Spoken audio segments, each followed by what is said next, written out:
Well, you've heard of potato leek soup, but I'm going to make some potato shallot soup, creamy style. And I will show you how to slice the potato and why it's sliced that way. So the first thing is, we take some of the potato and we slice it very, very thin like that. And why? This thinly sliced potato is going to give the body to the soup. You won't have to add roux, thicken it up. When this breaks down, because it's so thin, it will thicken. And then for the remainder of the potato, we're going to somewhat dice like so. This won't fall apart, and at least you'll see the potatoes in the soup. You don't have to use red bliss potato. You can use whatever potato you like. And then the shallots I am going to slice as thin as possible,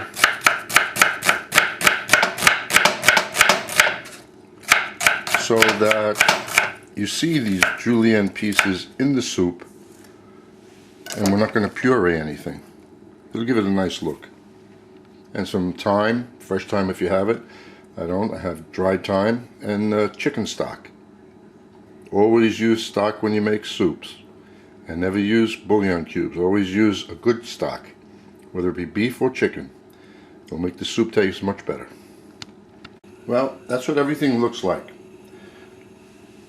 The shallots, the potato sliced thin, and the diced potato seems to be half as much as that sliced thin potato. Now we place everything into the pot.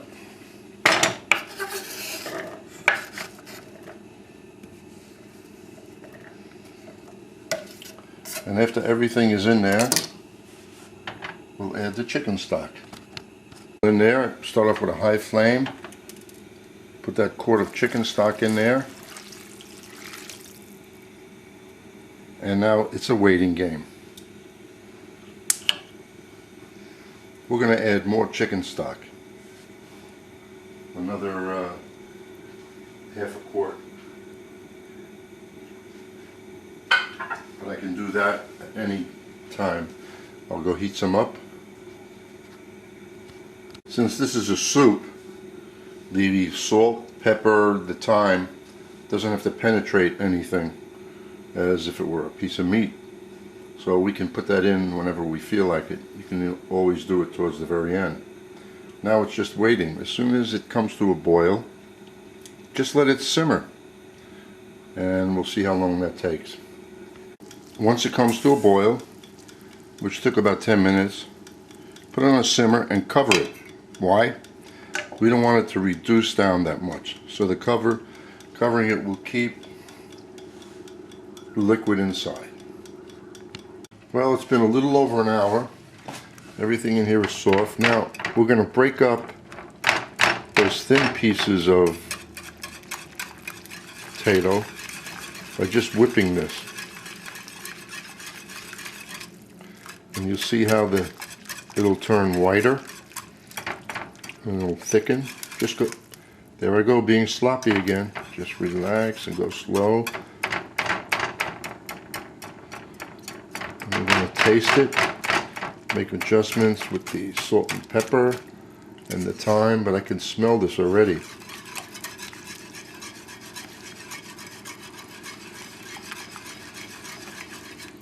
And then I'm going to just put a little heavy cream in there. You don't have to, but it tastes good.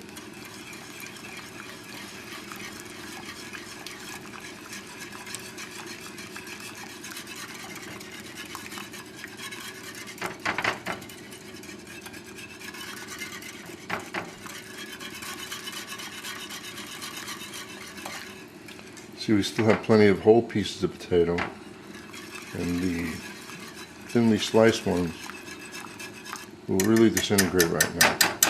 So let that cook for about 10 more minutes and then see how it thickens. So now that's another 10 minutes and it looks pretty good. What I'm going to add now is just a little heavy cream, like a third of a cup. This will bring up make it nice and white looking, richness. Thought of something else good to throw in here, but I don't have any, and that would be some fresh corn. Cut it off the cob, put it in here about a half hour ago. That would be real nice. Anyway, there you go. Look how nice that is with the consistency. It's not watery. It's hearty. There's enough potato in there, and there's enough shallots in there. Tastes very similar to potato leek. And there you go. I guess that's about a quarter or so, a quart and a half. It's a good amount.